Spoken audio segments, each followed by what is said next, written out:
did you know it's a kidney? Hindi ba yan, islets of Langerhans? Ha? Di ba islets of Langerhans yan? Ito?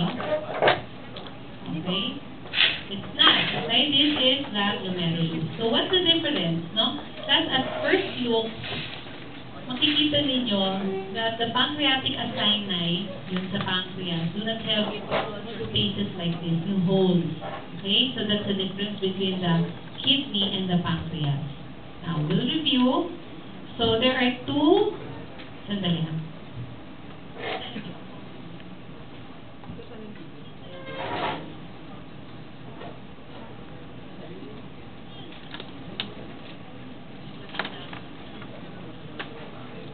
So there are two zones of your kidneys. The most prominent, this one is called the outermost zone is the cortex. So we begin from the dulo, okay, going to the center. Sige pa. Okay. Now, if it becomes darker and there are no more, it becomes lighter, and there are no glomeruli seen, that is already the medulla. So again, class, so we go on the other side, the same. We have two zones, this one, this portion here, going inner, yan, mga glomerulus yan. This is the cortex. Now, if we go in the middle, if we go medially, and the stain becomes lighter, this is already the medulla. Did you get it? Yeah. Okay. Now, we focus on the glomerulus. The glomerulus,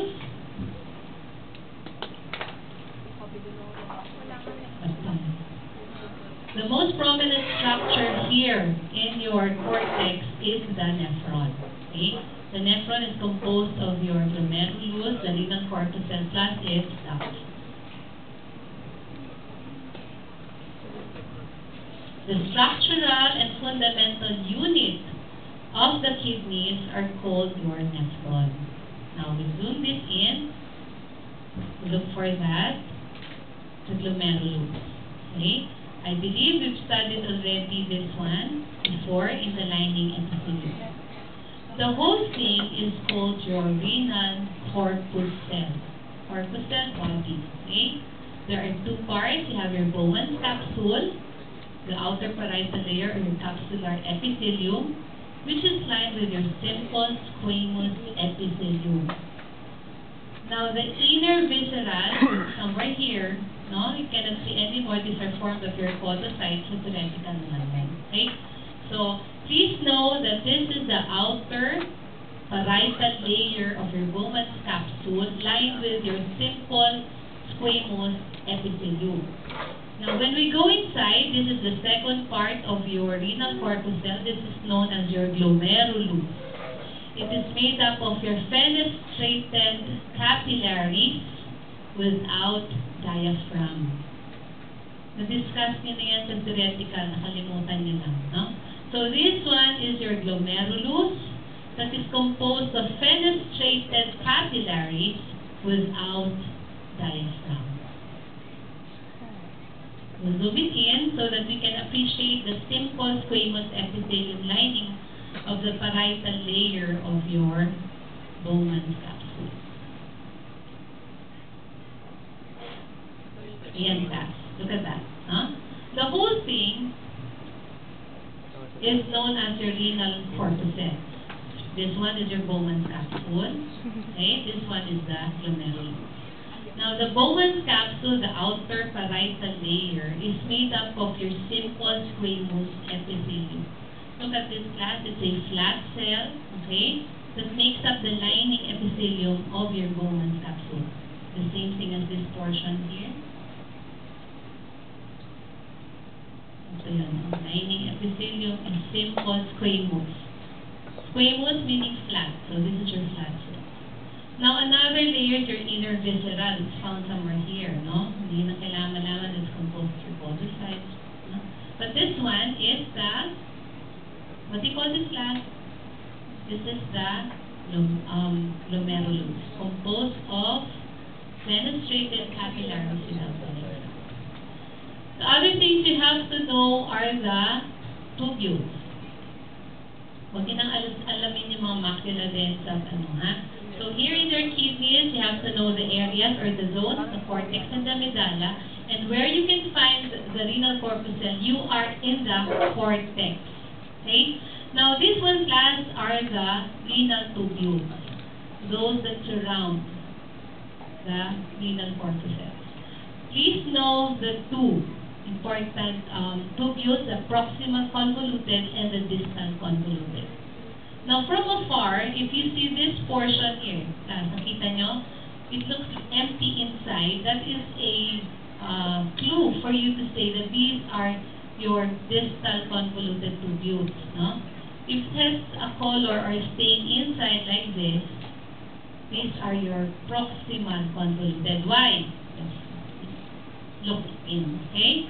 So both of them, the proximal convoluted tubules and the distal convoluted tubules, are lined by your simple cuboidal epithelium. The difference lang is the presence of your brush border. Now this one, class, has a stain inside, no? Medyo malabo inside, no? So this one is simple cuboidal epithelium with brush border. Yan. Yan siya. Acidophilic and cytoplasm yan. Meaning pink cytoplasm. Now let's look for distal convoluted. So this one is proximal. This one is proximal as well. Proximal. Lahat sila, no? Now we'll look for yan. Last. Yan siya. Yan siya. Okay. Now, the distal convoluted tubules,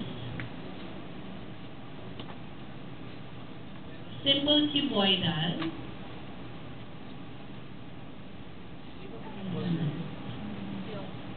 because the distal convoluted tubules will be described as your simple cuboidal epithelium without brush borders.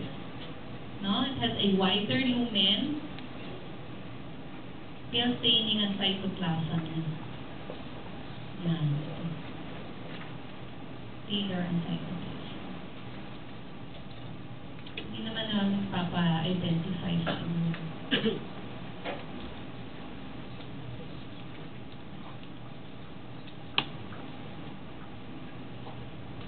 Class, if we show you this, okay? So in description, please look for it, okay? The PCT or the proximal is simple cuboidal epithelium with brush borders. It has an acidophilic cytoplasm. Now the distal convoluted tubules will be simple cuboidal without brush borders, wider lumen, pale staining cytoplasm. Pero class, please, with this view, yeah. Can you identify the organ? Yes. Yes. Okay. Kung scanner, mas ma-identify niyo siya? Oh. No. Okay, so lalagay natin sa SPO.